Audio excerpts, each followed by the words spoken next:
Imagine por um momento que você está no meio de um deserto escaldante, sem água, sem esperança, apenas você e uma criança prestes a morrer. De repente, uma voz ecoa do nada: "Não tenha medo, Deus ouviu o choro da criança." Essa não é uma cena de filme. Essa é a história real de Ismael, o filho esquecido de Abraão, cuja vida revela um dos maiores mistérios das Escrituras.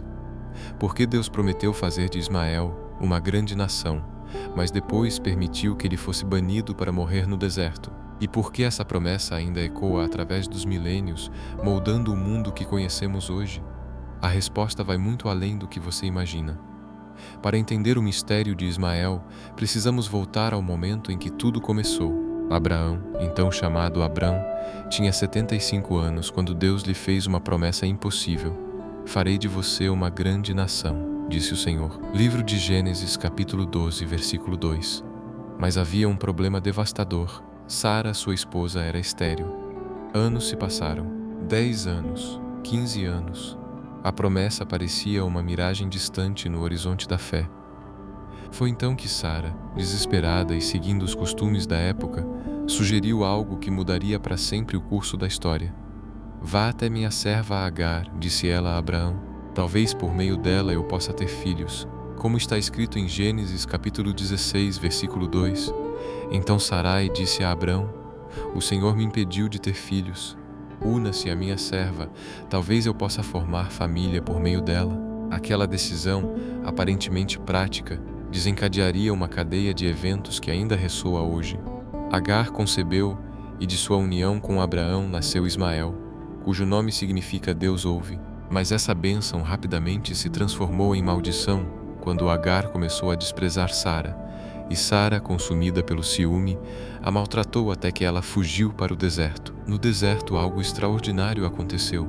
Agar, grávida e desesperada, encontrou-se face a face com o divino. O anjo do Senhor a encontrou perto de uma fonte no deserto, relata Gênesis, capítulo 16, versículo 7. Mas este não foi um encontro casual. O anjo sabia exatamente quem ela era e de onde vinha. "Agar, serva de Sarai, de onde você veio e para onde está indo?"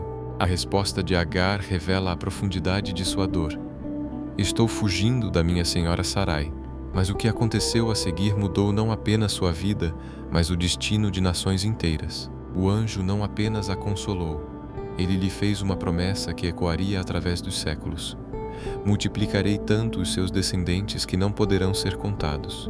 E então veio a revelação que definiria o caráter de Ismael para sempre: "Você dará à luz um filho, e lhe dará o nome Ismael, pois o Senhor ouviu o seu sofrimento. Ele será como um jumento selvagem, sua mão será contra todos, e a mão de todos contra ele, e ele viverá em hostilidade contra todos os seus irmãos." Gênesis capítulo 16, versículos 11 e 12. Dominada por essa experiência sobrenatural, Agar fez algo que poucos mortais fizeram. Ela deu um nome a Deus. "Você é o Deus que me vê", declarou ela, e chamou aquele lugar de Bir-Lahai-Roi, que significa poço daquele que vive e me vê.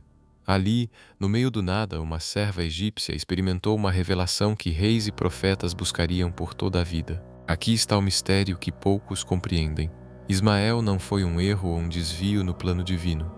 Ele foi uma promessa paralela, uma bênção que correria ao lado da aliança principal, mas nunca a substituiria. Quando Isaque nasceu, Abraão já tinha 99 anos, e Ismael, 13.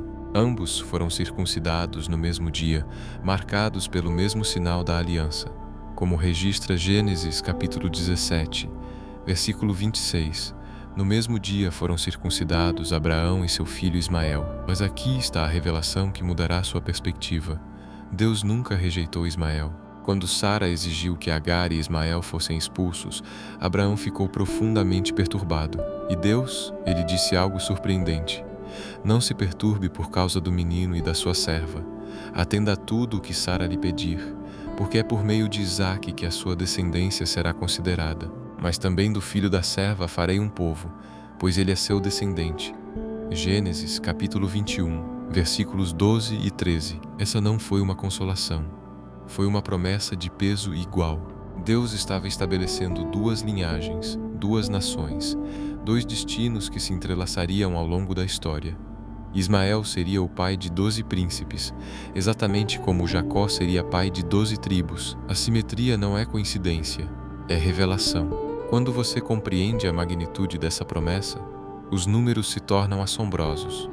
Ismael viveu 137 anos, uma vida longa para os padrões de qualquer época. Seus 12 filhos se tornaram 12 príncipes, governando territórios que se estendiam desde Avilá até Sur, que está em frente do Egito, na direção da Assíria, como descreve Gênesis capítulo 25, versículo 18.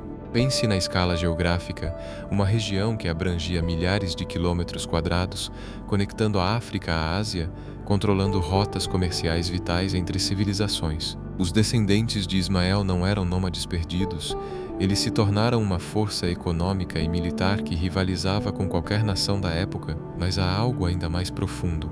O apóstolo Paulo, séculos depois, usou a história de Ismael e Isaque para explicar uma verdade espiritual fundamental. Em sua carta aos Gálatas, capítulo 4, versículo 29, ele escreveu: "Naquele tempo, o filho nascido de modo natural perseguiu o que nasceu segundo o Espírito."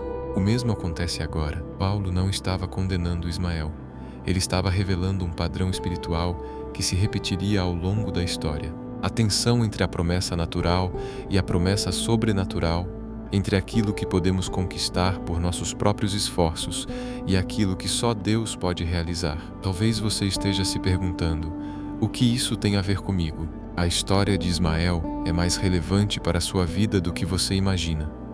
Quantas vezes tentamos forçar o cumprimento das promessas de Deus através de nossos próprios métodos? Quantas vezes, impacientes com o tempo divino, criamos nossos próprios Ismaéis, soluções humanas para problemas que exigem intervenção divina? Sara pensou que estava ajudando Deus quando sugeriu que Abraão tivesse um filho com Agar, mas Deus nunca precisou de ajuda para cumprir suas promessas. O que ele precisava era de fé, fé para esperar, fé para confiar, fé para acreditar no impossível. E aqui está a verdade que pode transformar sua perspectiva. Mesmo quando tomamos decisões imperfeitas, mesmo quando tentamos forçar os planos de Deus, Ele não abandona nem rejeita o que nasce de nossas falhas. Ismael foi abençoado não apesar de ser filho de uma decisão humana, mas porque Deus é maior que nossos erros. Há um momento na história de Ismael que deveria fazer cada um de nós parar e refletir. Quando a água acabou no deserto e Agar colocou o menino debaixo de um arbusto para não vê-lo morrer, ela se afastou e chorou. Mas o texto diz algo poderoso. Deus ouviu o choro do menino. Gênesis capítulo 21, versículo 17. Deus não ouviu apenas o choro de Agar, ele ouviu o choro de Ismael. Uma criança inocente, pagando o preço dos conflitos dos adultos, mas nunca esquecida pelos olhos do Altíssimo.